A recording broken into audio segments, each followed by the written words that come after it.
announcer, and we had a little bit of rain yesterday, so we're going to start the day off with a main track listed as good, Pete, and the turf course still firm. And you saw yesterday, if you watched any of the turf races, the course certainly could have used some rain, so it should be in fine shape today. And we got really a couple of nice carryovers today. We've broken the $200,000 mark in the Rainbow Six, Pete, $203,000 plus. That's races 5 through 10, and we got a super for high five carryover today of a little over $2,000, I believe. So it should be almost $3,000 today. So a couple of nice carryovers. Yeah, and it's a decent card too. There's races that have a lot of depth to them, so it's a Rainbow Six that you can hit, and if you do hit it, you'll either be the only ticket or at least one of just a couple. Yeah, I mean, yesterday was a tough sequence yesterday to hit that thing. It was going pretty smooth, a couple of favorites, and at the end there were 3 horses alive, but it didn't come to fruition, so we got that great carryover today. As I mentioned, we got a good main track and a firm turf, but let's see what is on the tweetosphere this afternoon. The first tweet we want to show you is a story about Luca Panici. And Luca Panici, one of our favorite riders here and everything, childhood friend of Frankie Dettori. It's a great article on our website. Yes, and everybody knows that I'm the president and founder of the Luca Panici fan club, so always good to see him get a little publicity. He's extremely underrated, and as you can read about all on the Gulfstream website, he was a very close friend of one of the greats in all of European race riding, Frankie Dettori. Yeah, and another thing that we've lost a great guy in racing, and that is John Nehru, 102 years old. Of course, the trainer of Dr. Fager, and trained gallant man, and just a great guy. And he is the guy that spearheaded the Breeders' Cup. And I was talking to you a little earlier on, Pete. He's one of the first people I got to interview for my radio show. This is going back years ago when Gulfstream was going to have his first Breeders' Cup, and he was so nice to me. He sort of carried me through that interview. Well, he's one heck of a guy, and he's also the guy with the people may not realize this. He invented AstroTurf.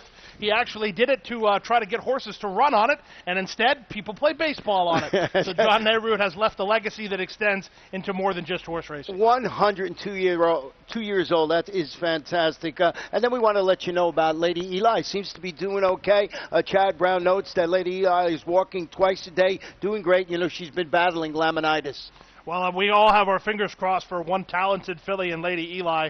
Our thoughts go out to her, and we hope that she can pull through and we can see some more of her brilliance. Well, let's get to today's card. Friday, August 14th, as I mentioned, good main track. But we're starting our first race on the turf, 5.5 furlongs. No, this is on the main track. 5.5 furlongs. Maiden claim is fillies and mares, 3-year-olds and up. $20,000 down to $60,000. Full field of 8 runners in the air with no scratches. Current favorite up there, a horse I did not use. Did you use? And that is Starlet Malibu. Right on top. Starlet Malibu is a horse that's coming in from Canada, out of Toronto at Woodbine, taking a huge class drop here, going from maiden special weight company at Woodbine to maiden claiming $20,000 here at Gulfstream. That's actually a little bit of a red flag for me, but she's shown some good speed in her 2 races so far. She made the pace and finished 3rd behind a repeat winner and Conquest Startup in her debut run, and then they went super, super quick. The turf course at Woodbine does not see 44-second half miles all that often. They did it last time. Starship Malibu backed away from that pace. She wasn't that fast, but against this field, I think she is the quickest out of here. Alex Gonzalez riding. I'll take her on top to kick off the day. Well, I went with the number 7 horse you do have in your ticket. Artie Latino is wheeling back after breaking from the rail, dropping back in that race to like next to last, then rallying along the inside to finish 3rd against similar quality at this distance. The trainer is Antonio Sano. Our leading trainer, the barn, has been on fire. Marcos Menendez in the saddle today, and he's been riding in good form. Yeah, Arte Latino is a horse that I can't use on top. She got beat for 10, but she's been keeping better company since then.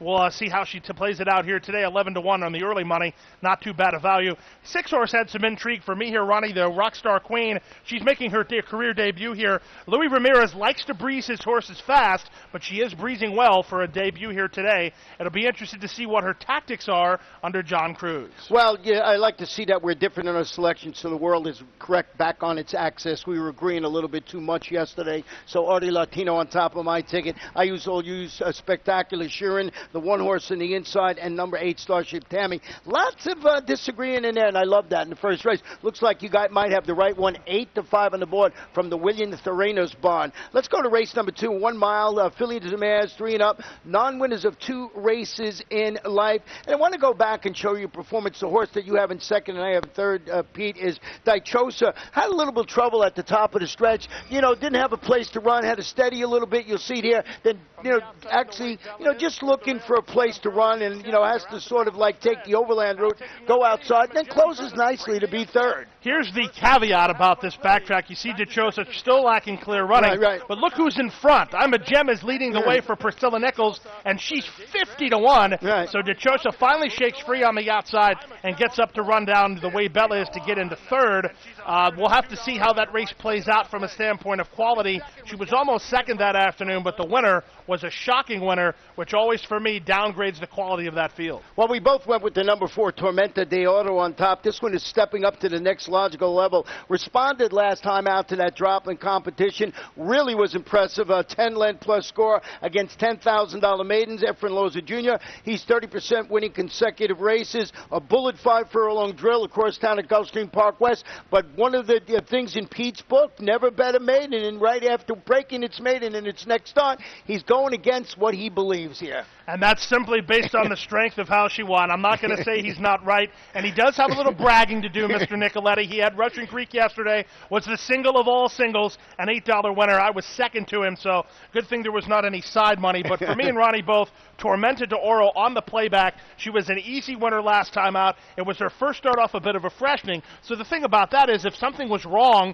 in her bad race at Tampa 2 starts ago, and they fixed it, which it looks like they have, she should be double tough here. Yeah, and I just, I was joking about the maiden. She looks like the one to beat, definitely in here, stepping up to the next level. I used the number 3 in second, Pete Roadhaver, dropping to this level today on the main track. Faced tougher in 6 consecutive races, which includes a solid $12,500 maiden score here on June 19th. Pete Wazalik Jr., Luca Panici handling that surface, which they just thought his horse was facing better, doing something it hasn't done in a while, and I thought I'd take a shot with the number 3, Roadhaver, to be on the ticket, 10-1 in the morning line. Yeah, good price on the morning line. Will she take to the dirt? I don't know. The horse that I used for third is a real long shot, number 6, Miss Leneni. This is the kind of race where she'll clunk in for a minor award. I think that's about her ceiling here. Well, let's go to race number 3, Pete. It's a 5.5 furlong maiden claiming event, 2-year-olds, $16,000, 8 runners in the field, no scratches or jockey changes to report. You went with the number 3, Moselle, who I have in second. Oh, you have to give me the offensive one on this race. I have very little opinion here. I think that if you're playing multi-leg exotics, your early pick 4 wager, you got to spread and spread big time in this race. Moselle is the most logical on the drop down for me of the 2 Wesley Ward horses. Takes a big drop in class, turf to dirt, and plunges from the top to the bottom. Lost last time out to Francesco Blue, who came back to beat a field of stakes horses in his next race. So I think that strictly based on the company line, I'll have to go with Moselle, but that comes with a big asterisk because if you're playing multi-legs, spread here because anybody can win it. Yeah, I agree at least that part with you about this. I thought was the better of the 2 Wesley Wards, and you have it in second. I did use Jet Prince, dropping to the $16,000 level after dueling for the lead, weakening in that race to finish a distant 4th, but it was against $25,000 maidens, going 5 furlongs. Dan Peter, Jesus Rios, it's a son of Yes by Jiminy on top of my ticket, but you are absolutely right about that. And the other horse we both used was Mondokani, the other one from Wesley Ward. Did you ever see that movie, Mondokani? Is that before? Even a movie? It was a movie a long time ago, and it was... we're not even to the pick 5 yet, and we're already got our trivia for the day. Yeah, you can look it up. I don't know if it's spelled exactly like that, but all us young kids used to like to watch it because there was... I'll leave that for another day. It's a family program. Yes, that's why I didn't say anything. Race 4 this afternoon. 5 furlongs on the turf. Claimers, fillies and mares, 3-year-olds and up. Non-winners of 2 races in life. They're running for that 12-5 tag. And let's see what Pete has. He has the horse I have in second. Penny.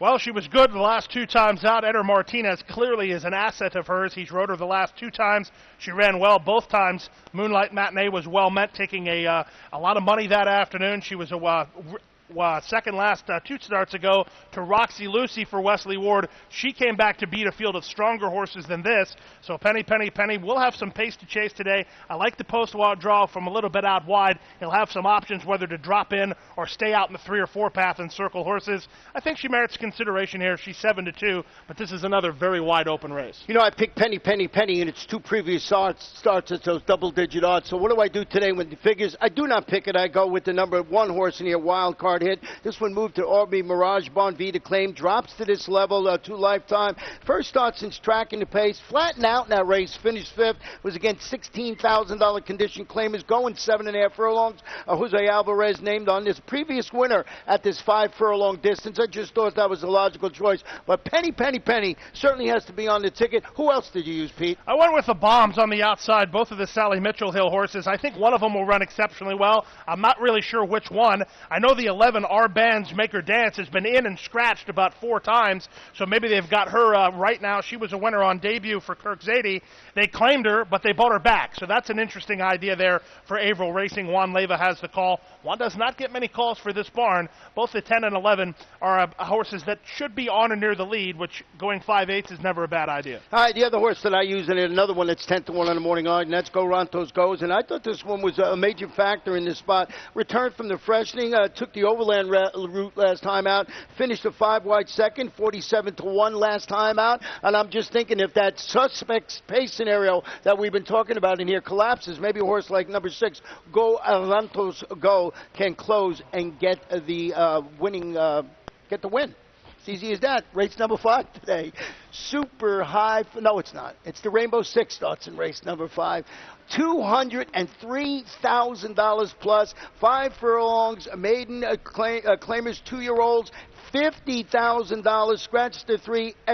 El Chacal. Note that the number 7 will wear blinkers and the number 8 is a gelding, but we'll get all those updated scratches, changes, everything you need from Pete when we're finished with this show. I went, Pete, with the number 6, Unspoken Quality. He's hoping to make amends after stalking the pace last time out. Finishing third, was the favorite at this level and distance. Trainer Steve DeMauro. Eddie Castro in the saddle today. Steve DeMauro had a win yesterday. Sort of changed his MO lately. He's been winning with a couple of first-time starters, not usually his bag. He usually wins when they run second, third start. So Unspoken Quality on top of my ticket. You did go with the number 4, who I have in second, Galleon Mass. Yeah, but I'm going to give you a little cherry on the proverbial top there for 6, Unspoken Quality. He was favored and finished third behind Mr. Kisses. Mr. Kisses came back to be second in the Sire Stakes at a big number. So the race came back very, very good from a quality standpoint. Unspoken Quality, definitely one of the horses to beat in here. I'm going to try to beat him with the first-timer from the Mitchell Hill barn.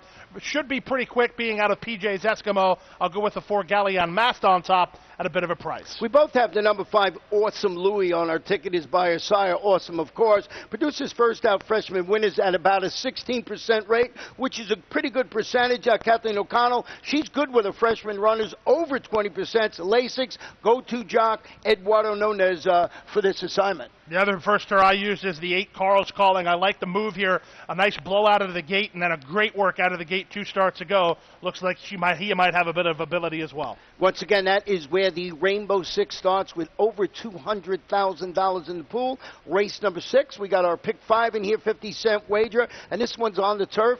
5 furlongs, maiden special weight, 2-year-old fillies, and this one we got a couple of scratches, the 5 and the main track only, number 11. If you like that first few, don't worry, running in on Sunday, back in on Sunday. So Pete, I went with the number 7 in here, Charming Fantasy. You went to the outside with Lucent Lady. Yeah, Lucent Lady was 4th behind stablemate Piaf in the debut run. That was on the main track, takes to the turf here this afternoon. Second start for Ralph Nix. I don't like the post, but this race is really, really tough. And I'm going to ask you a question about your top pick, Charming Fantasy. Goes out for Pinnacle Racing and Bill Kaplan. That's 2/3 of the equation. But the question is, where is the go-to rider Juan Leyva? And the answer to that question, he's riding a filly that neither one of us picked in the 6, Sweet Summer Star. Yeah, I noticed that when I was doing it. He's got Eddie Castro named his daughter of Leroy Asanamu, debuting for Bill Kaplan. It's been really good with his 2-year-olds. 21% with first-time starters. Not really, big in the first-time turf department. I'm talking about Bill Kaplan, mostly on the main track. But this horse, I just thought after breeding, I would put it on top of the ticket. I used the 9, Beautiful Sin in second, who showed a fondness for sprinting on the grass when she rallied to finish second in her career debut at this level of distance. She's the only proven commodity at this distance on the grass. That was for trainer Juan Rodriguez. Miguel Vasquez at top. I thought on paper the one to beat. Well, the one horse, Rock Solid Lady, was no more than a quarter of a length behind her in that race. She made my tickets. The shades go on. Inside post draw for Jonathan Gonzalez. That's the other proven commodity here. But we both used a horse in the third spot that I'll be intrigued to see if she takes some money. I don't think she'll get the morning line of 10-1. Talking about Dagny's Revenge. Ran awful on the debut at 3-1, but was very, very nervous before the start of that race, and now gets to the turf course. This is very Platinum Prince-esque. Harry Benson trained Platinum Prince. It was the same story for him. He was taking money in his debut on dirt, didn't run any good, put him on the grass, and aired easy. So hopefully it's deja vu all over again here with Dagny's Revenge. Yeah, and I the reason I went that way, working up a storm, you got a bunch of bullet workouts and attracts leading rider Tyler Gaffleone in the saddle today. Dagny's Revenge is a daughter of greatness by Mr. Prospector. You know, lots of things to like. I thought this was going to be sneaky in the race, and I'm glad you picked it. This is definitely a spread race, and I think it's a spread race in part because, for me, I found a single in race 7. Oh, you did? So let's go to race 7 so we can hear about Pete's single. 7 furlongs, claimers, 3-year-olds, non-winners of a race since February 14th. And if my math is right, that means 6 months. We'll have 9 runners in this field. And, Pete, I know you wanted to go back and show you the performance of the horse you have right on top last time out, and that's Valdina Saint, and that was back on July 30th. So here's the thing about this race. You're going to have 2 horses to take money, Ari's Pride and Valdina Saint. You really have to pick one. Here's Valdina Saint tipping off the fence. The horse along the rail, Artefacto, came back to win yesterday. Now Artefacto is going to stop there, but Valdina Saint splits horses. Valid Concept over the top from well back. Now Valdina Saint is out running a horse and a veteran campaigner in Palatine Hill, who's back 4th that afternoon. Now here's the thing about it. This is just one of my things, and I guess you can add it to the list. Everybody knows I don't like to play horses that have never run at Gulfstream before, or as I say, off the van. Right. Valdina Saint ran really, really well first start here at Gulfstream. Should be even better now and faces easier company. And if you're looking at the condition book, as you touched on, he's a winner this year, so he fits this condition by about 3 weeks. I think all signs point to Valdina Saint, Mike Maker, and Tyler Gaffleone. You pick one here, fans. If you're playing multi-legs, you have to single here. Just pick between my horse and Ronnie's, the 2 Ari's Pride. Yeah, Ari's Pride is dropping into this $8,000 non-winners of a race in 6-month condition. This 7 furlong sprint and first outing since finishing second. That was a pair of $12,500 condition claimers. That was back during June, so Eddie Caruso is going to be in the saddle. I did not single the 5, but I used both of those horses that we just mentioned on my ticket, and I threw in the 4 Heingist in third. This one stretching out to 7/8 after returning from the layoff, finished 5th against condition claimers going 6.5 furlongs. What I liked about the sneaky to be on the tries of Super, I think the blinkers today are going to help. Well, I said wow, not because I disagree, because I actually think you're onto something there with Hengist. Here's the thing about Ari's Pride versus Valdina Saint, if you're trying to draw the comparison. You saw the backtrack. Valdina Saint outran Artefacto. Ari's Pride lost to Artefacto, so if you can compare those on a linear basis, which I don't know that you can, but if you are looking for a gauge, the 5 horse beat the horse who beat the 2. That may maybe give the 5 an edge. That's at least the way I'll look at it. Well, let's go to race number 8, 7.5 furlongs on the grass. Claimers 3 and up, $16,000. Scratch the 9 and the 10. When we came on the air, the 11 was still in. It's a main track only. Pete will update you on that in just a couple of moments. And we want to go back and show you the performance of a horse that I have on top, and it is the number 6 Tap and Trade. And this one rallies. I just thought it was a nice performance, Pete. It was hard for you to see it, but the horse rallied nice 5 wide to win this race. Well, Tap and Trade and Concert Stage are going to both go on with it. They're both in this race, so take close note of this. The 8 horses Concert Stage, 2 from the inside, and on the far outside is Tap and Trade. Tap and Trade surging on the outside. Actually never switched leads there until late and got up to win it over Concert Stage, who was dead game while second. They renew their rivalry here this afternoon. They're one of 4 horses in this race that I'd like to own, just in terms of the fact that they're hard-knocking campaigners and fire their big shots all the time. We have those 4 horses, the 2, 5, 6, and 7. Tap and Trade is going to be a horse that I'm going to try to beat here with Concert Stage and Lost Camper. Lost Camper is 15 for 44 in his life. That's wins, by the way. He likes to win races. He takes another drop in class here for Brittany Arterburn. This horse is extra game. He likes a fight, and he brings his cards to the table every time. He was not in his best spot last time out. Not an optimum trip, not an optimum category. I think Lost Camper is in a big chance to rebound to get career victory 16 here today. Yeah, I picked him the last couple of times, and everything like that. He's always been a solid price, and I just hasn't got the job done. So I sort of went the other way with that tap and trade, live enjoying concert surge. But I would not be shocked if number 5 lost. A Camper won it, and Brittany Arterburn, handles the horse very, very well. Yep, peanut butter and jelly, the two of them. Let's go to race number 9, 5 furlongs, maiden claimers, 2-year-olds. They're going to run for a $50,000 tag. One jockey change in here on the number 9, make the rider Diego Gomez. And boy, look at this. We both have the same horse on top, and that is number 8, Sastalk. Well, we talked about it earlier. Mr. Kisses, who was the winner of that race, ended up running second in the Sire Stakes. Sastalk made the lead in front of Mr. Kisses, who, by the way, was one of the horses on the lead in the Sire Stakes action. So I think that the opening quarter there of 23 seconds, while that may be true, it's really not a testament to how fast Sastalk can go. Any improvement here probably gets him the victory, although there are some first-timers in here working pretty well. Yeah, and that's one of those is the number 9, Mass Approval, a gelded son of mass media, debuting for trainer David Rakoff. Back-to-back bullet workout showing over at Gulfstream Park West. I'm watching horses that work well over there. They've been coming across town and running pretty good in here, and I mentioned the jockey change will be ridden today by Diego Gomez, and if you follow my long shots a lot of times, you'll see Diego Gomez rides a lot of those long shots. I think he's a good rider. As Pete mentioned yesterday, underrated on the turf, but he can certainly get this horse to win. We both used the number 3, Inky Dinky Doo, who's the son of JP's Gusto. Interesting move here. You see the Monarch stable colors, and instinctively you look for Larry Pilotti's name in the trainers, but you don't get that. But that's okay, because David Fox does just pretty well with his 2-year-olds as well. This horse will be handled by Eddie Castro today. Be interested to see what the tactics are. He looks like he's working pretty fast. Fox doesn't exactly smoke him in the morning, so this horse is working very, very well for his debut run. If they think he's fast enough, it might be a good idea to send him away running, because Sastalk's the only other horse to proven speed in here. And the other horse you used was the number 2, Scalpine. Yeah, it's one of those things. If Antonio Sano wins a 2-year-old race and I don't have him somewhere on my ticket, I'm not very happy with myself. Jose Alvarez has the call. 36-second breeze last time out. For me, looking at 2-year-old works, if you're in the 12-second intervals going those workouts, you'll get my attention. 36 is 12 seconds for 3 furlongs, so we'll go with that for third at a bit of a price. Well, let's go to the final race on Friday's card, and it's a 5-furlong turf event. Maiden claimants, fillies and mares, 3 and up, $12,500. Scratch the alsos, 13 down to number 16. I went with the 7. You Feel This. Cornelius has been knocking on the door in 5 consecutive turf sprints, and looks like the spot where she can finally notch that elusive maiden victory. I'm going to give her one more chance. 10 races, no wins, 4 seconds, 2/3.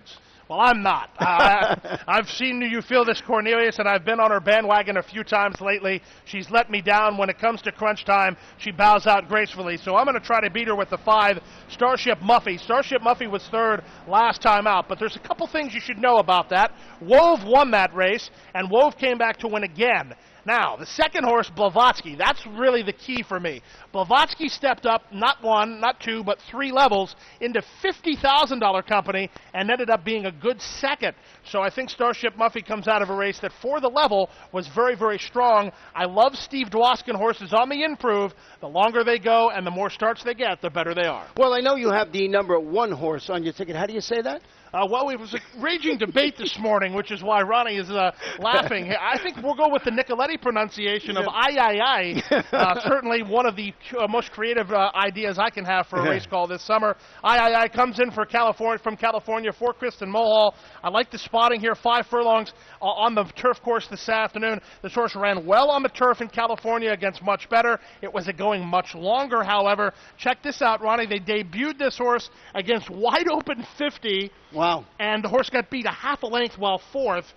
So something's obviously gone amiss here, but this is a pretty good spot to welcome herself to South Florida. Well, another horse I used in the ticket. Don't forget, we have the Super High 5 in this race with just about $3,000 in that pool. Ocean Air Girl is debuting locally after rallying to finish second best. That was her $16,000 career debut, going 5 furlongs. It was up at Tampa. It was on July 1st, and I think she's got a chance to spring the upset, but I'm going to defer to our Tampa expert here. How was that race? Do you remember? Harumi was coming back from New Jersey for Dennis Ward. Harumi had failed a couple times as the betting favorite at Tampa during their regular meet. She ended up going off I think 3 or 4 to 1 that afternoon. It wasn't a terrible run. Ocean Air Girl ran well in there, beating Fabi My Love. Now, Fabi My Love was favored in that race, and subsequently has come back here at Gulfstream and ran okay against bottom-level maidens on the main track. Well, what about the number 11, the Starship United? You seem to have a Starship theme going here in the final race. Yeah, this horse is off the claim for Bernardo Lopez. Draw a line through that last race. As you can see, the saddle slipped forward there.